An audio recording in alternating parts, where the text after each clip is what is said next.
we absolutely would be in favor of any leverage that we could have in collective bargaining. But the fact of the matter is we cannot strike, and it would take literally an act of Congress to modify that. Are you on? Which side are you on? Brian Renfroe is president of the nearly 300,000 member strong National Association of Letter Carriers, NALC. President Renfroe, welcome to the Valley Labor Report. Appreciate you taking the time. Morning. Great to be here. Appreciate you having me. Absolutely. Really do appreciate you making the time to talk to us. And so, just by way of introduction, could you talk to us about kind of the path that you took to the presidency of the National Association of Letter Carriers? What made you want to get active in the union and, be active in the union, right? My understanding is that you're from Mississippi. And so being from Alabama, I know that where you came from is relatively similar in that everybody thinks the South, anti-union, don't want to be involved in that, but you were. And so what made you want to make that decision? Yeah, it's great to be on a Southern labor podcast. I started as a letter carrier about 20 years ago. My father was a letter carrier. He actually started before I was born. So in a lot of ways, I grew up with this job and, around letter carriers, around members of our union. And was one of those kids that didn't really know what I wanted to do in college and got hired as a letter carrier and thought I'll do this for a little while. And next thing you know, I got sucked into union work at a pretty young age in my early 20s. And just have been really fortunate to have a lot of opportunities to do a lot of things, both in the state of Mississippi. I actually did a lot of work in the states of Louisiana, Mississippi, Alabama, and Tennessee. So I have been in your area quite a bit, and then have been here at NALC headquarters in various roles since 2011. So, we got you on because your union just announced a tentative agreement with the United States Postal Service, and we want to get into the details of that with you. But before we do, just as a context for the audience, and I'm interested in some of this context from you, this comes about 500 days, I think it is, a little over 500 days after the previous contract expires. And so can you explain to folks why the negotiations with the Postal Service took so long? Yeah, it's number one, it's just a very important negotiation in the sense that the bargaining unit we represent is the second largest bargaining unit in this country, public or private, under a single collective bargaining agreement. So, the decisions that we as a union make obviously affect a lot of people, over 200,000 people. And if you're on the Postal Service side of the table, they're making decisions that have a more significant impact on them financially, operationally, and otherwise than really any other decision they make as an organization. So historically, it has taken us a long time. That's some history that our union takes a lot of pride in, the fact that we have always, in collective bargaining, pushed and pushed and pushed until we were able to achieve what we thought was fair for our members, and that was no different this time around. And so, with the tentative agreement, you said that, you did feel like this was a fair tentative agreement. The official position of is it, in some unions, there's a bargaining committee, and the bargaining committee makes a recommendation to ratify or not to ratify, or sometimes they don't make a recommendation at all. Can you explain to us how that works in the NALC, and if the people bargaining are recommending a ratification of this deal? Yeah, we have also a long history and a very proud history of being probably as democratic, a little de-democratic as any union in this country. And the process we have is our internal constitution lays out different roles for different officers. Obviously, as president, it's my responsibility. We negotiate an agreement, and then every one of our active members, per our constitution, that are eligible to vote. That's those that started 90 days prior to a date that's established in the Constitution, is given an opportunity to vote. So our focus, once we reach a tentative agreement, is not really about pushing the tentative agreement one way or the other. It's more so just about education, and then ultimately that decision lies in the hands of our members. Gotcha. So there is no official recommendation from the union to ratify. Is that what I'm hearing? Yeah, no, I mean, obviously I would support ratification. I negotiated it, but it's really more to us about just educating our people and being sure they understand. So when they cast their ballot, they can make an informed decision. Sure. So give us the highlight reel then. What are some of the top line things that that y'all negotiated in the tentative agreement that you think folks ought to know about?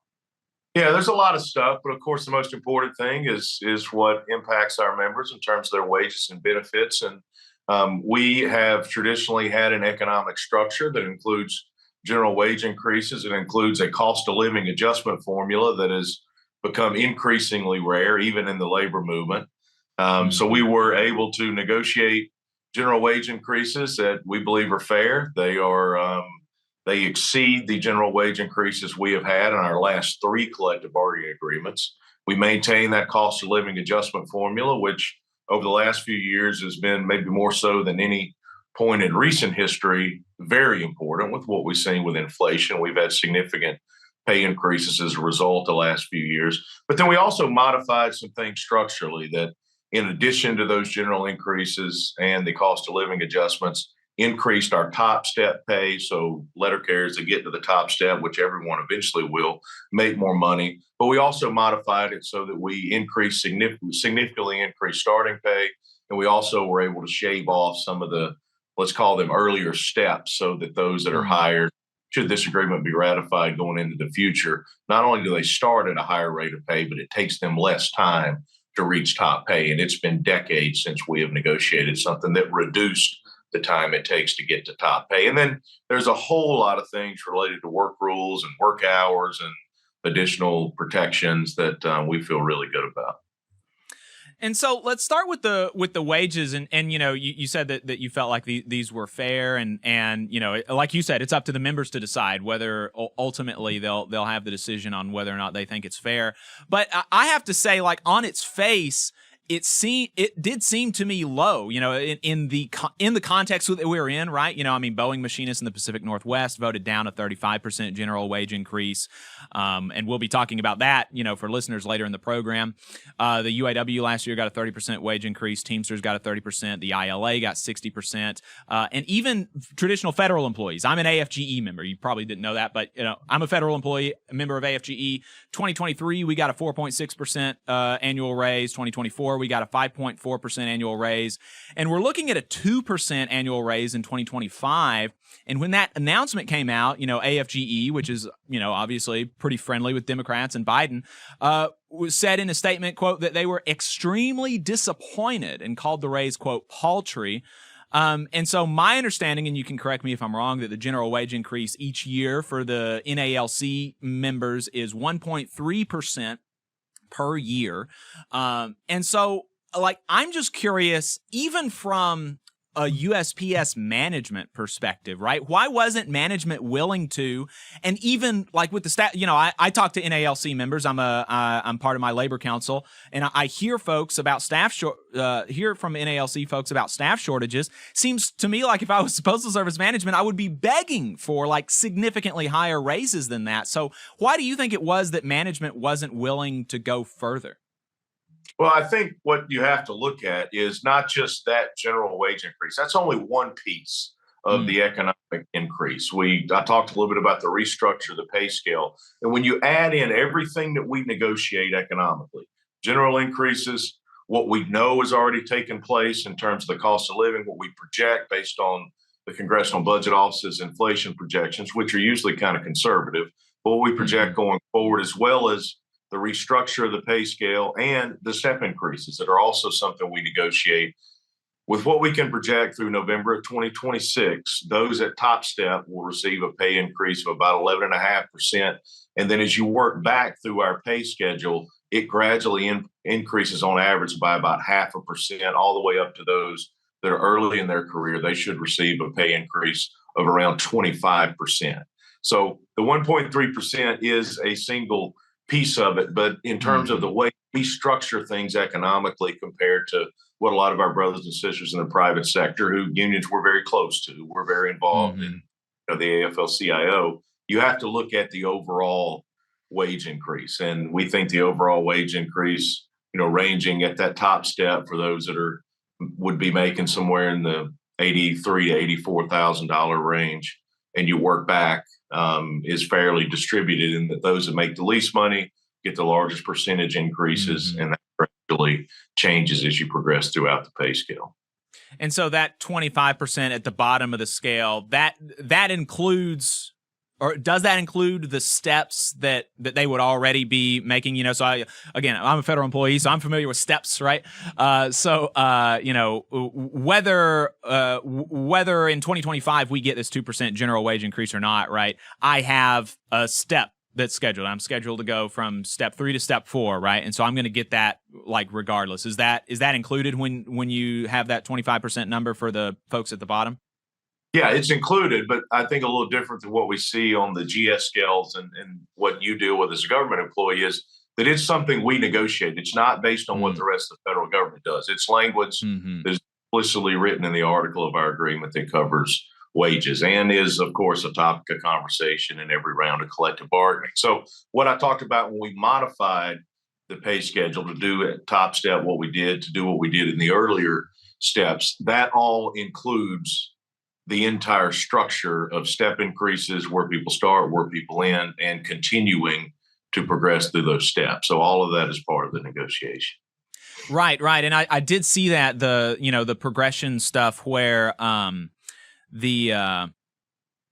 previously it took 13 years, I think it was, to get to top step, and now it's going to take 11. And like you mentioned when you brought it up, the way that y'all did that is that you just kind of lopped off the first 2 steps, right? And so this isn't going to necessarily be of benefit to people who are currently working at the Postal Service, but for people coming in or like brand new, first year and second year letter carriers, there will be, a certainly not insignificant pay increase relative to what you would have had, under the status quo, right? Yeah, but once again, when it comes down to, if you want to view it in terms of fairness or how it's equitably distributed, even with those people that come in and chopping off the steps and then starting later, if you look step by step by step all the way through with the pay increase that we project to go over the course of the entire agreement, it just gradually increases as you go back step to step to step. So once you consider and roll in everything, we feel like that's as fair a way as we could possibly distribute it among, all our members, no matter where they are in the pay scale at any particular point.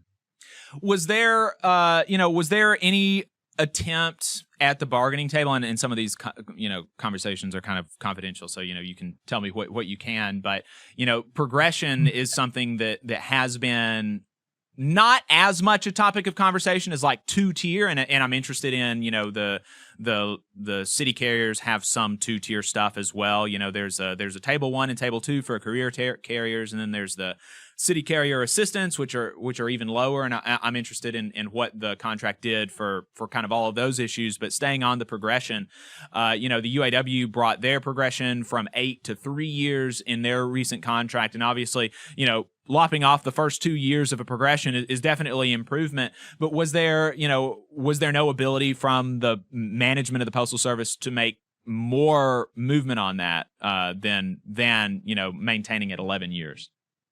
Yeah, and we do have 2 pay tables, which dates back to our round of bargaining that almost immediately followed the recession of 2009, which you being an AFGE member, certainly government employees probably experienced difficulty there by essentially getting no pay increase for a period of time. And certainly those in private sector unions did as well. Ours was never a true 2-tier. Everyone still reached the same top pay. What was established back then, this actually happened in early 2013 when that round of bargaining was finished, is that a new pay schedule was established where there was a lower starting point. And people, as I said, ended up at the same top pay. Over the 2 rounds of bargaining that followed that, 2016 and 2019, there were pay increases, but there were no modifications to the number of steps. There were no modifications to that starting pay. So that was a big area of focus of ours, is, to move forward, move in that direction. Obviously, as any union would say in negotiations, you would like to go further. You would like to have eliminated more. You would like to have shortened that time to top step even more. But it's also the first time that's happened in literally decades, since the 1970s for us. So Would you like to go further? Of course. And there were lots and lots and lots of conversations over this long period of bargaining about that. But ultimately, we feel good about the progress we made in that direction. And certainly in future rounds of bargaining, that'll continue to be an area of focus for us to make even more progress. Right. And with the this is through 2026, so there's actually not that much time until you're going to have to be back at the bargaining table. So let's so the second the tiers issue then, CCAs are a big kind of point of contention and concern for carriers. At least that's what I hear. And I think my understanding is that the starting wage under the new TA remains or is increased to like $20 an hour or something like that. Can you talk to us about what happened with this TA related to the CCAs? Yeah, so the CCAs really not much different than a lot of other non-career government employees. They were established back in 2013. They started back then at certainly a lower wage than there is now. But one of the important pieces of the structure of the CCA job that we did not have in the non-career jobs we've had previously in our craft and the Postal Service is they have a pathway to career. So this agreement provides a 2.3% raise for them every year. On top of that, it provides a 50-cent per hour increase. But I think what is significant that has not been included in the last 3 collective bargaining agreements we've had is that the point in time right now when they convert to a career job, they get about a $3 an hour raise. That is going to almost double. So when they convert to career in the future, that raise will go from being about $3 an hour to somewhere between 5 and 6, depending on where they are as a CCA when they convert. Additionally, we have made a lot of progress even prior to this round of bargaining and through this tentative agreement have a strong commitment to continue it. That around the country, we, with the Postal Service, kind of jointly look at staffing in locations. I think you mentioned that earlier. And we have come to agreement to move hundreds of locations around the country to an all-career workforce. And that is a bargaining goal of ours that has been established by our conventions. We're going to continue to pursue that between bargaining. And the more locations we can add to the all-career workforce, the better, which in those places eliminates the CCA position altogether. When someone is hired, they're hired directly on career scale. So that significant increase on the career side is, done with certainly a short-term view. It's beneficial, but also with more of a long-term view in moving in that direction. Gotcha. And so if I tomorrow, or let's say that the tentative agreement passes and then, so I go in the first day of the new tentative agreement and I want to work as a letter carrier. How long would it take me again? You may have said it but how long would it take me to get from the CCA position to a career carrier?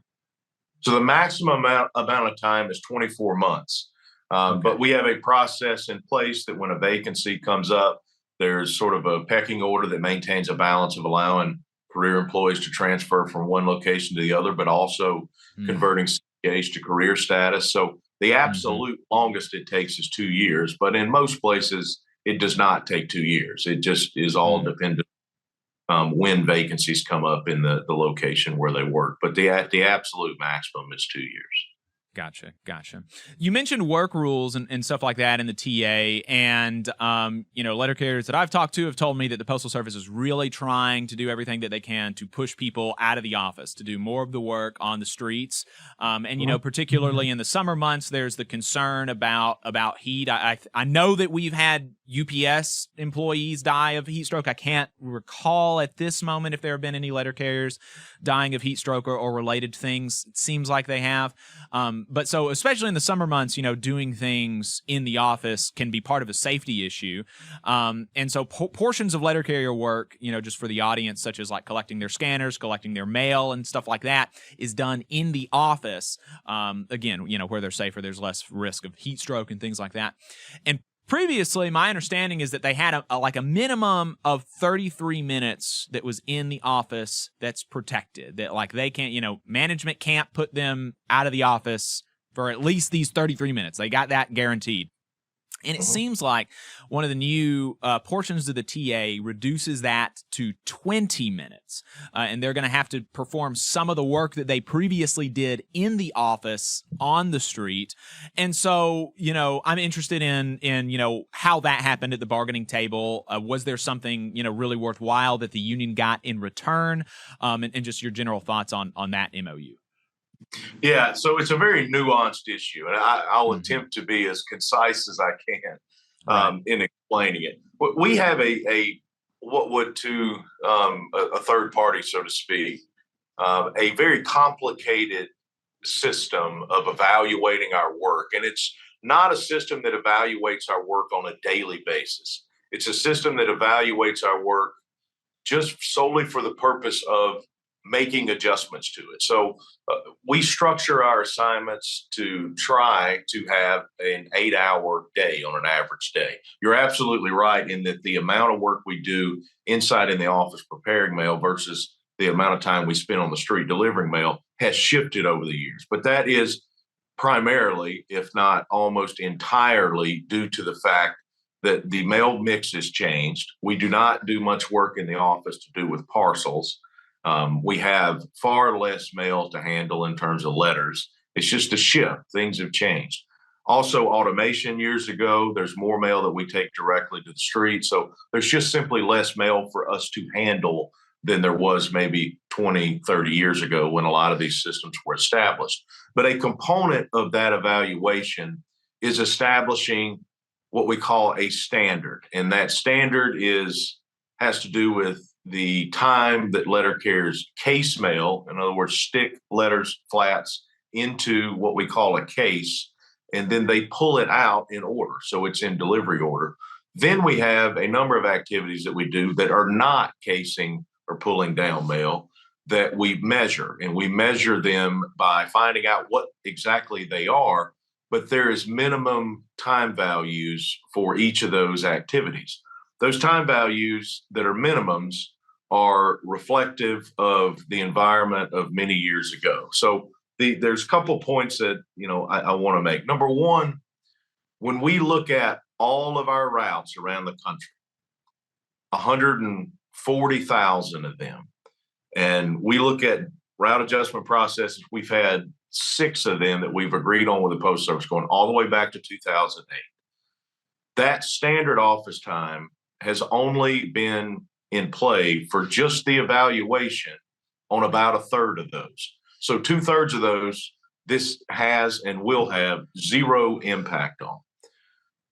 Where it does have an impact, and what this agreement that you're referencing says, is that in the future, if we develop another joint process, so if we develop a 7th joint process, we are going to modify and modernize the way that we value those activities that letter carriers do besides casing mail and pulling down mail.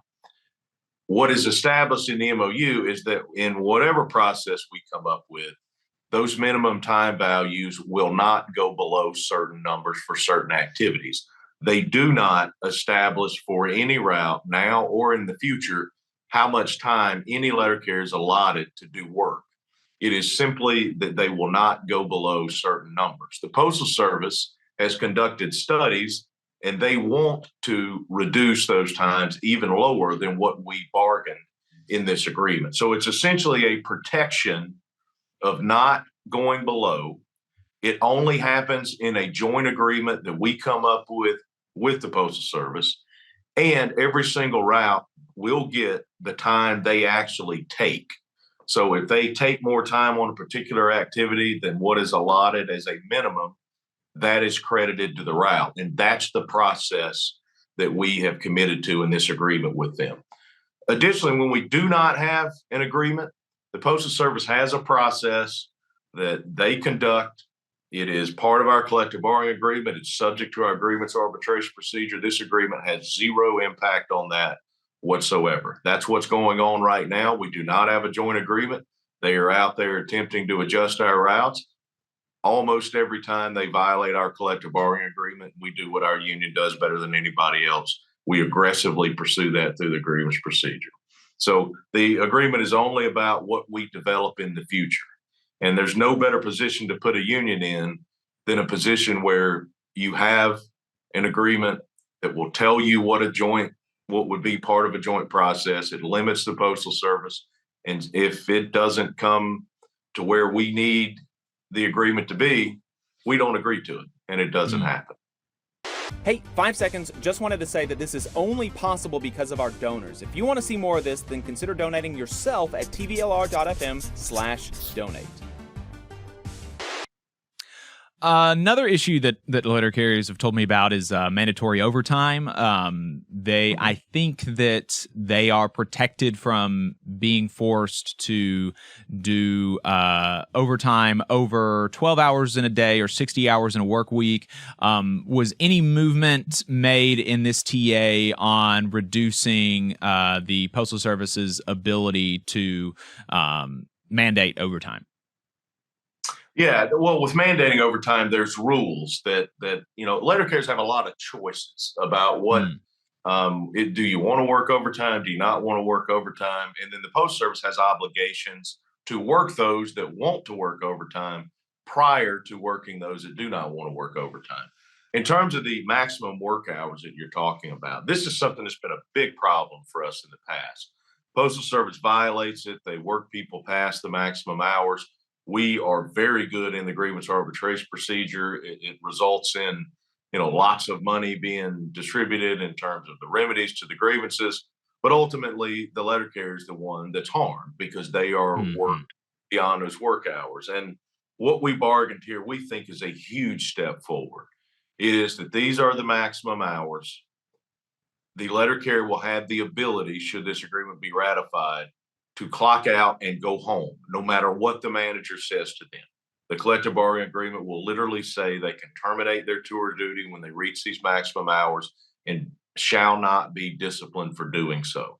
At the same time, those that want to work overtime, that want to work more on a daily basis, they can volunteer. So it puts, for those that volunteer to work more, they can do that. For those that want to end their tour when they reach those maximum hours, they simply clock out and go home, and there's nothing the Postal Service can do about it. The ultimate way to stop violations is to put it in the hands of the employee, where we make the decision and we have protection from any negative consequence, such as discipline for doing so. And that's exactly what this bargain would do. Were there any provisions around safety negotiated in this agreement? I know that there have been a lot of instances of like letter carriers being targeted on the streets, by just people in the public. And we've seen a lot more of that. And I've heard about some from management as well. But I think that the more common thing is kind of being targeted by the public. Was there anything done around those issues? Yeah, there's a few things on safety. You mentioned heat safety a moment ago. Let me comment on that piece of this agreement that deals with that. For one, we have tested in a few limited locations just an additional layer of joint engagement on safety. Post Services structurally has 50 different districts around the country. This creates a new district safety committee where we have a seat at the table and address all sorts of issues related to safety. It also includes Post Services in the middle of a gigantic deployment of new vehicles. It's the largest civilian vehicle fleet in the world. And we have an agreement in here that says they're going to have air conditioning in every vehicle they buy in the future. But on the heat issue, you mentioned that earlier. Safety for us has really changed over the last decade or so in terms of the priorities. When you look, I guess what we would call traditional safety things were, industrial type accidents and preventing those. And yes, those are absolutely still important. But we have faced challenges related to two areas that are significant. The first is the growing hazard of excessive heat. And, we have lost a few of our brothers and sisters over the years to heat illness. Really begins with a letter carrier in Independence, Missouri, back in 2012 named John Wozniak that passed away. And that began a series of events dealing with the Department of Labor, dealing with the Occupational Safety and Health Administration, where they would cite the Postal Service. We, NALC, has been heavily engaged with them on their, let's call it, kind of internal administrative prosecution of those citations. But the fact is that OSHA is limited in what they can enforce by what's included in the law. And what is missing in this country is a heat safety standard for all workers. So we have worked with and pushed the Department of Labor, and I give tons of credit to former Secretary of Labor Marty Walsh and the current Secretary of Labor Julie Sue. They finally, a few months ago, released a draft of proposed heat safety standards. So that is going through the process right now of public comment. We are participating in those hearings all over the country, and I continue to engage with her and very much appreciate their support. And ultimately, that's the answer to the heat safety issue. It's a national standard. We do have protections that we have bargained with them, but it's missing key elements, and this standard would put that in place. You mentioned the crime issue, and this kind of was born out of the pandemic, where lots of types of crime not only increased but changed. And we have seen an alarming increase over the years of the number of violent attacks against our members. People, for the most part, trying to gain access to the mail. So we have worked really hard to raise public awareness on that. We've conducted rallies all over the country. The media has been great about covering them in a positive way. And we've got federal legislation introduced on a bipartisan basis in both the House and the Senate. It's called the Protect Our Letter Carriers Act, that would go a long way towards positioning us to work safer, being sure these crimes are prosecuted. They are federal crimes when letter carriers are attacked, and this would give resources to the United States Attorney's offices to prosecute, and also change the federal sentencing guidelines so that it mirrors the sentencing guidelines for attacks on a federal law enforcement officer. So we started to see some improvement in terms of the numbers. They're going down a little bit. But we still need to continue to do more, because one attack is too many on people that are out there just simply doing their jobs. And that's what we're doing, trying to serve our communities. Right. We've been spending some time inside the details of the agreement, and we're going to come back out now for some bigger picture conversation as we're starting to wrap up.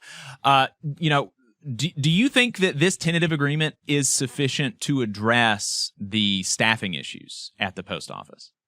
Yeah, I think there's a number of things in the agreement. The economic piece is obviously a part of that in attracting people, but there's also a lot of different things. One in particular I'll mention that we have worked on and piloted it's called a new employee experience retention and mentoring program. It's something where we really structure the first 90 days or so, and even beyond to some degree of a letter carrier's career, because this job's hard and you can't get experience doing it anywhere else. So when people come to work with us, they are learning for the first time, and it's a fast-paced job, and just giving our new employees the best opportunity possible to learn is really important. In addition to what I mentioned earlier, where we review these places and come to agreements to convert them to the all-career model, which of course makes it easier to attract folks when it's a career job and it's a higher paying job. And a lot of government agencies that you may be familiar with go through the same thing. So we do have agreements in here related to staffing that commits us to and commits the Postal Service, more importantly, to continue to evaluate and try to address those things. So we think it will position us to make improvements where we need to. And it's gotten better over the last couple of years. We experienced a pretty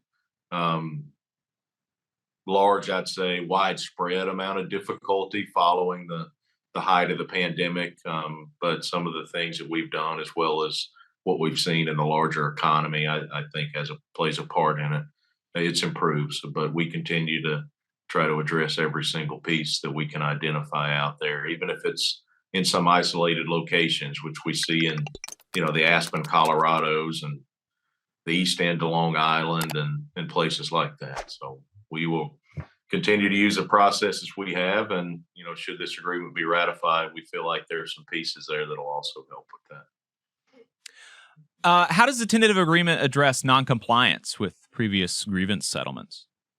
Yeah, it's our collective bargaining agreement is very strong when it comes to, and very detailed, frankly, compared to almost any other collective bargaining agreement you would look at in terms of the Postal Service's requirements and our ability through our grievance arbitration procedure to continue to press them on compliance, not only with previous grievance settlements or decisions, but obviously with the agreement itself. That's always going to be the primary place where we push compliance, is through the grievance arbitration procedure.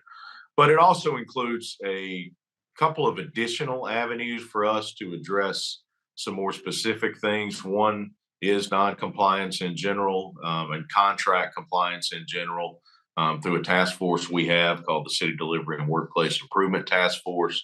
It's an existing group. We've modified that agreement some in the tentative agreement to increase some focus there.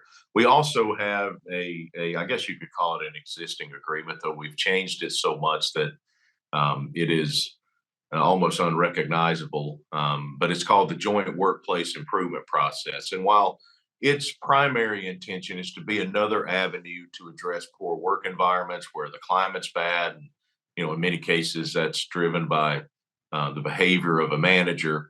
But I tell my members all the time, I've never seen a place that has a really poor work environment, but does not have contract compliance issues. So that's an additional structure and commitment that we have to go in, on top of what we already do and do really well through the grievance arbitration procedure, for us to go in and try to identify and address those compliance issues. So, I'm sure that you've seen on social media a lot of discontent around the tentative agreement, folks saying that it's not enough. And I try to, particularly after last year with the UPS tentative agreement with the Teamsters, there was a lot of discontent around that TA, but it passed like 87% or something like that, right? So I try to be, kind of, especially when it's not my union, I kind of just want to do what I can to, as a, radio person, talk to, try to get the details of the agreement out and, let the people within the union decide what they want to do. But obviously, you've seen a lot of the discontent around the tentative agreement, people saying that it's not enough. And we saw that with the machinists at Boeing as well during that first tentative agreement. And what the Machinists Union did after, they actually officially recommended ratification from the bargaining committee, but when the membership voted it down, and they voted it down like 97%, it was pretty wild. The union, it seemed to me, and now, maybe people that have more insight, they might have more to say about it, but it seems to me that the union has really leaned in to the kind of discontent from the members and is using that to fight for more as the members have voted down this agreement. If the members do vote this tentative agreement down, and obviously we'll see, and it's going to be up to the members. You said there's no official recommendation from the union. What can members expect from the union insofar as, how you're going to be working with what the members give you if it's declining to ratify? Yeah, so we have a process in our Constitution that if the ratification vote is no and it's rejected, then we have a set period of time, I believe it's 15 days, where I would go back and sit down with the Postal Service. I feel like I'm not going to talk about the specifics, but obviously I spent a lot of time talking to our members and answering their questions and hearing from them. So I feel like I would, and next week we have, really starting tomorrow, we've got a number of rap sessions around the country for the leaders of our local unions to come and discuss and ask questions. And I'll be at all of those. So I think we'll have a good sense of, what we would need to attempt to negotiate. We would obviously attempt to do that. I would be very surprised if we were able to make significant progress with the Postal Service. I'm by no means saying that's impossible, and we would certainly try. But I think the more likely outcome is that we would end up in the interest arbitration process, which is the process we have for resolving disputes in collective bargaining, which we prepared for, and we would be 100% ready to proceed if that's the direction that we had to go based on what the members choose to do. Is at different points, my understanding is that your messaging around arbitration has been that you feel like you would have a pretty good case at arbitration. Is that still your position, that you feel that the union would come out pretty good in the case of an arbitration? Yeah, I think we prepared an excellent case. We're real fortunate at NALC. We have a lot of people that are very experienced in interest arbitration in terms of our professional staff and economists, attorneys. We have one attorney who has been in every interest arbitration NALC's ever conducted. I have been through the process and been heavily involved and testified 2 different times. So, we think our case is strong. Our job is hard. Our job is more dangerous than it's ever been. We're more valuable to the Postal Service and the service it provides than we've ever been. But at the same time, we also have to recognize the challenges. And the best way for us to anticipate those challenges is to look at the history of interest arbitration. And, while we have been really involved legislatively in trying to address some of the policy issues that impact the Postal Service financially, the fact of the matter is they lost $6.5 billion last year. And it's anticipated that when they announce their results for the fiscal year that ended September 30th, they're going to lose somewhere in the neighborhood of $8 billion, which is, a obstacle that we have to find a way to get around should we end up in interest arbitration. So I'm very confident in our case.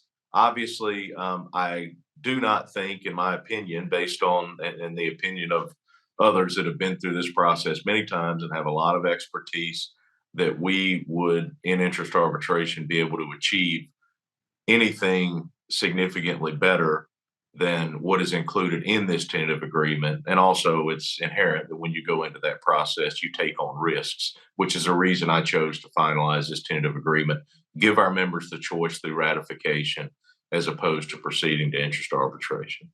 Mm-hmm. There's a couple different ways to go from that, but you mentioned that the next step is interest arbitration. Letter carriers don't have a right to strike, as federal employees don't have a right to strike. I'm well aware of that as an AFGE member. Teachers have varying levels of legal ability to strike across the country, and I think it's Nevada is the state where they're really pushing hard for the right to strike. And part of the thing that they are aiming to address by fighting for the right to strike is they say that if we can strike, we can reach quicker resolutions. Actually, we've had these long, drawn-out fights where we have kind of like y'all have experienced 500 days without a contract or something like that, and they say if we can strike, we'll be able to, we have more power. We can do this, we can get it over with quickly. Obviously the machinists at Boeing are able to strike. And we're going to be talking later in the show to some nurses down in New Orleans who are on strike right now, or they were on strike yesterday. They're locked out right now. Do you think the NALC should be fighting for the right to strike? Look, I would be all for anything that gives us leverage, and you can go back through different periods of time that are influenced by probably more than anything else the economy around us, which has a significant impact on the Postal Service, and make an argument that at any point in time maybe it would be better to have the leverage of striking, maybe it'd be better to have the leverage of interest arbitration. I can tell you there's a lot of unions in the private sector that at different points in time would say they would have loved to have had interest arbitration. So we absolutely would be in favor of any leverage that we could have in collective bargaining. But the fact of the matter is, we cannot strike, and it would take literally an act of Congress to modify that. And as we all know, Congress is not particularly productive these days. We'll see what Congress looks like come January based on what happens here in a couple of weeks. But I would suspect there'd be almost no interest in Congress granting that right, certainly not with the current makeup of Congress. But any opportunity that we have, realistically, to do something such as gain a right like that to increase our leverage, that's something our union would be all for. And then you mentioned about the concern about the revenue from the post office. There was somebody said something about not being able to consider revenue in arbitration. I don't know if that's true. Maybe you can speak to that. But more broadly, the post office is a public service, and we, I know that the kind of makeup of it is different than other federal agencies.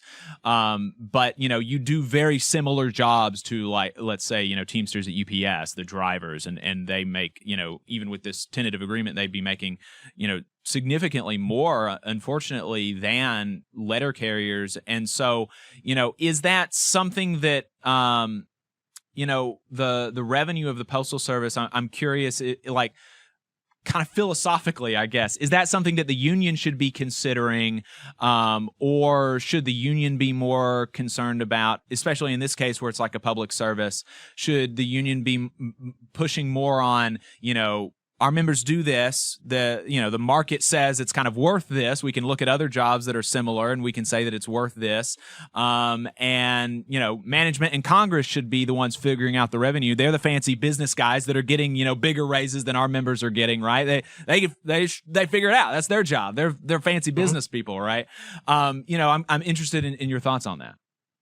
Yeah, no, look, the Postal Service's revenue or expenses, exceeding revenue and the money they lost is only a concern to me. It's only a concern to our union, in so much as the resolution process we have for unresolved issues in collective bargaining is interest arbitration.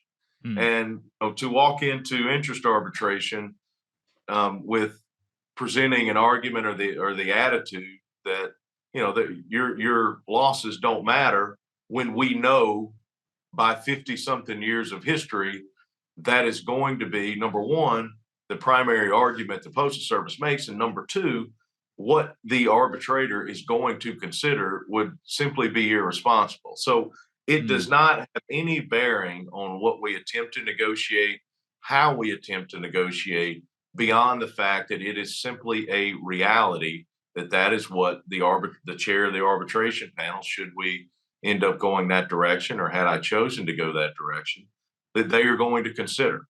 And negotiations, as we all know, are all about leverage.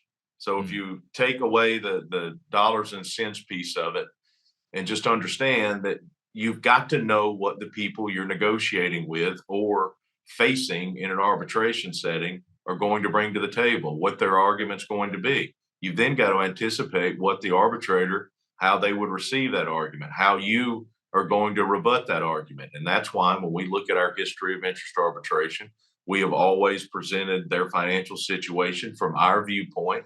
Of course, they're going to make it as doom and gloom as they possibly can. We try to paint a more realistic picture and, as you would always do, rebut and poke holes in the case they put on. But it's a simple reality that is going to be a part of the interest arbitration proceeding should we end up there. Therefore, you have to be prepared for it. And does it impact the outcome? It absolutely does. When we look historically in interest arbitration, the proceedings where we have made achievements that were positive have been in times when the Postal Service's financial situation was better than it has been in other times. It's not a money-making entity. We're basically talking about break even or close to break even versus when they're losing money. The times when the results have not been so desirable are when they were losing a lot of money every year.